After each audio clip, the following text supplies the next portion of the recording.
Noticias de última hora, preste mucha atención. Wilman Terán, expresidente del Consejo de la Judicatura, fue trasladado a La Roca. La Roca es una prisión de máxima seguridad ubicada en la vía Adaule, en Guayaquil. El expresidente del Consejo de la Judicatura Wilman Terán fue trasladado a la cárcel La Roca.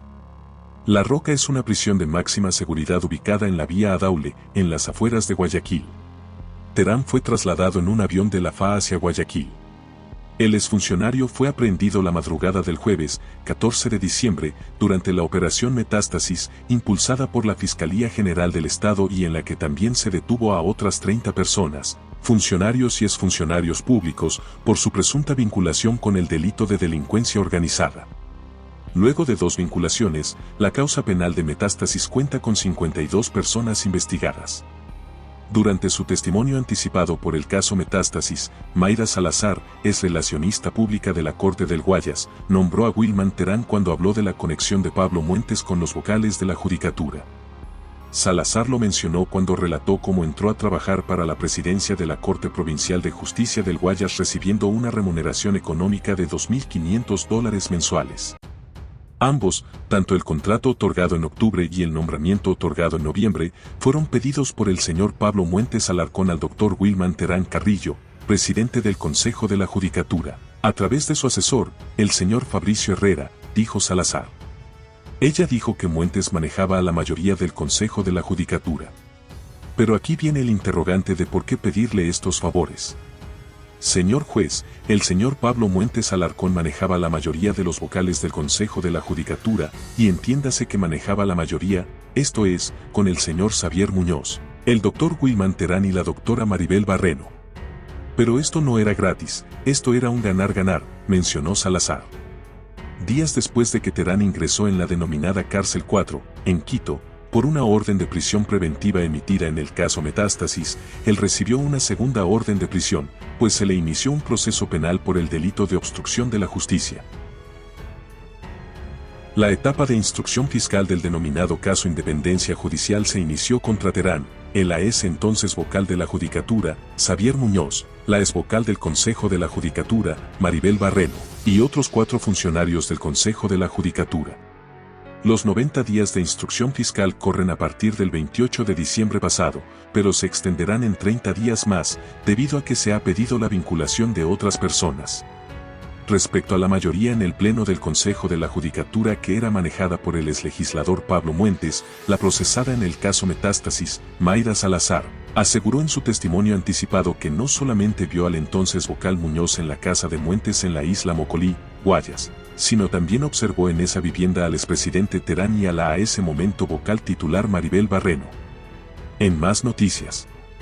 Daniel Salcedo hace responsable de su seguridad a juez del caso Metástasis, mientras exasesor de Wilman Terán quiere colaborar con la Fiscalía. Las ampliaciones de versión de Alex Palacios y Daniel Salcedo se tomaron a 13 días de que se cumplan los 120 días de instrucción fiscal en el caso Metástasis.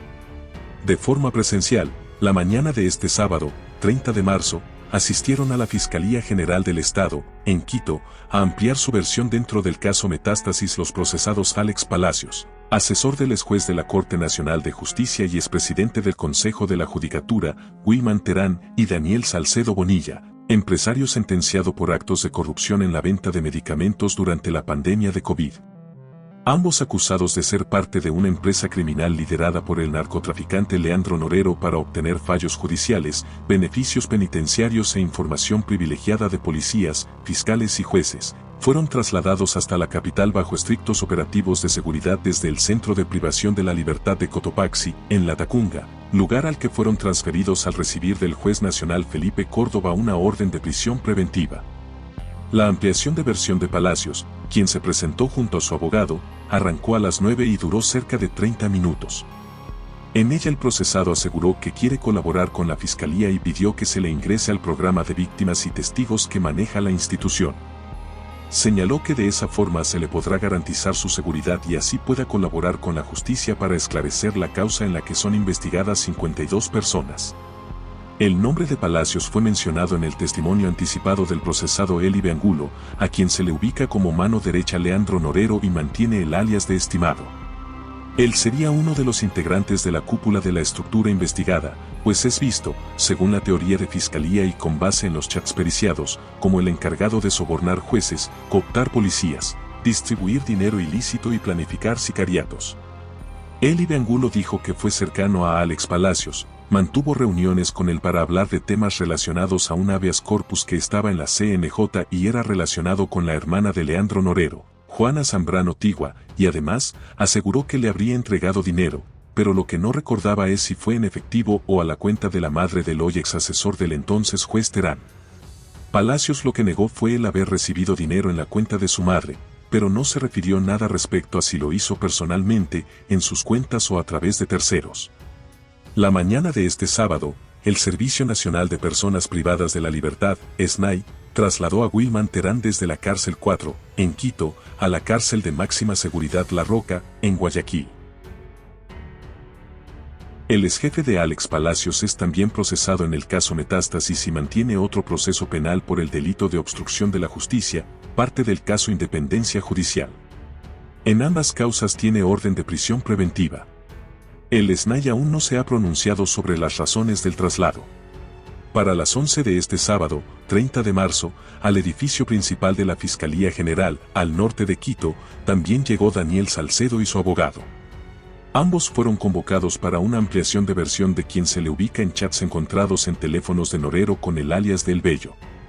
Cerca de 20 minutos duró la comparecencia de Salcedo, quien se limitó a hablar a modo de queja de que comparte celda en el área de transitoria del CPL de Cotopaxi con Alex Palacios, de que intentó suicidarse, que tiene ganado un habeas corpus en el que se le confirmó su derecho a la educación y que no se le ha dado acceso a una computadora, cuadernos, plumas y resaltadores para poder estudiar y que le han limitado el ingreso de su abogado defensor. En más noticias.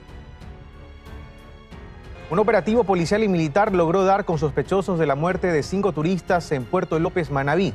Según la policía, detrás del crimen estaría una banda narcodelictiva que opera en este balneario. Al momento, un contingente militar tiene sitiada la zona. Ante la muerte de las 5 personas oriundas de Pedro Carbo y asesinadas en la vía Santa Elena pasando a Yampe, del sector de Puerto López, Manabí, la policía logró dar con un sospechoso y capturar a 2 sujetos, con armas, municiones y artículos robados, tras un operativo con el personal del Comando Conjunto de las Fuerzas Armadas. Y es que la gente está consternada por lo ocurrido, pues una familia llegaba a Puerto López a pasar el feriado de Semana Santa y una banda narcodelictiva los irrumpió. Se presume que se trataría pues de una presunta confusión entre organizaciones criminales. Aparentemente pues los victimarios habrían confundido aparentemente a estos sujetos como sus adversarios en el tema de la disputa del microtráfico en el sector. La policía presume que detrás de este hecho violento estaría una banda narcodelictiva que pulula en Santa Elena y el sur de Manabí, y que estarían vinculados con actividades narcodelictivas y violencia criminal en el punto. Los fallecidos, quienes residían en el cantón Pedro Carbo, fueron identificados como Víctor Ricardo Lascano Domo, Anthony Guilmar Benítez Torres, Yuleisi Yamilet Benítez Ortiz, Carmen Cecilia Cruz Cox y Giovanni Jefferson Ortiz. Y de los niños se sabe que fueron liberados y puestos a órdenes de la policía. Al momento se conoce que Puerto López está sitiado por militares y en coordinación con la policía. Y este jueves el presidente de la República, Daniel Noboa, dispuso la creación de un comité de manejo de crisis. Dicho organismo será el encargado de tomar acciones más efectivas en caso de crisis en el país. Además, en este decreto se modificaron las funciones del EQ 911. Con el fin de coordinar y unir acciones interinstitucionales de la función ejecutiva en momentos de crisis de seguridad, el presidente de la República, Daniel Noboa, firmó el decreto ejecutivo 213, en el que dispone la creación del Comité de Manejo de Crisis, un órgano directivo de alto nivel, el mismo que permitirá articular la respuesta y la toma de decisiones inmediatas que permitan solucionar la crisis. En 9 artículos, 2 disposiciones generales y 7 disposiciones transitorias se establece, entre otras cosas, que el comité gestionará y utilizará la inteligencia estratégica para anticipar y mitigar posibles amenazas, coordinar para que las funciones esenciales del Estado sigan operando y se puedan mantener el orden constitucional y la estabilidad en el país en situaciones de crisis, así como garantizar una comunicación clara y transparente sobre la situación de crisis y las acciones adoptadas por el gobierno. Este nuevo comité tendrá 7 integrantes, entre ellos el presidente de la República o su delegado, el titular de la entidad que ejerza las funciones de coordinación entre los órganos que conforman el sistema de seguridad pública y del Estado, el titular de la entidad rectora de la seguridad ciudadana, protección interna y orden público, el titular de la entidad rectora de la defensa nacional, el titular de la entidad rectora de gobernabilidad y gestión política, el titular del ente rector del Sistema Nacional de Inteligencia y el titular del organismo técnico del Sistema Nacional de Rehabilitación Social. Además, se reestructurará las competencias y la conformación del Comité Intersectorial del Servicio Integrado de Seguridad ECU 911. Al respecto, dicha entidad ya emitió un comunicado en el que afirma que ya se reformaron los artículos del decreto que estableció sus funciones en 2011, en el que se establece que los miembros del comité, que serán representantes del Ministerio del Interior, Ministerio de Defensa, Ministerio de Salud, la Secretaría de Inteligencia y la Secretaría de Gestión de Riesgos, deberán tener conocimientos especializados en el ámbito de seguridad. Además, con la creación de este comité se podrá justificar la adopción de las decisiones de forma reservada, secreta o secretísima, si así lo establece el Sistema Nacional de Inteligencia. Y mucha atención, a partir de abril, cada galón de Eco, Extra y Diésel subirá 7 centavos aproximadamente. El presidente de la República firmó un decreto regularizando los precios a propósito del incremento del IVA. Desde este lunes 1 de abril el IVA se incrementa del 12 al 15% y con ello también el alza del precio del combustible. A través de un decreto ejecutivo del presidente Daniel Noboa se estableció el aumento del precio de la gasolina extra, diésel y el cilindro de gas. Expedir reformas al reglamento sustitutivo para la regularización de precios de los derivados de los hidrocarburos. Según lo expuesto en el documento, la gasolina extra subirá de $2.40 a $2.46, el diésel de $1.75 a $1.79. Un automóvil que antes se llenaba con 10 galones de extra pagará 65 centavos más para llenar todo el tanque. Los precios señalados deberán incluir al correspondiente impuesto al valor agregado. El precio de la gasolina super también cambiará, aunque el precio final fluctúa por la liberación de costos. En el caso del cilindro de gas, una variación de 5 centavos, así también lo dispone el artículo 8 del decreto de Noboa, que dice: por lo tanto, el precio oficial de venta al público del cilindro de gas licuado de petróleo para uso doméstico en depósitos no superará el $0.65. El gobierno, a través de un comunicado, aclaró que no se ha retirado los subsidios, sino que únicamente se ha regularizado el precio considerando el nuevo IVA del 15%.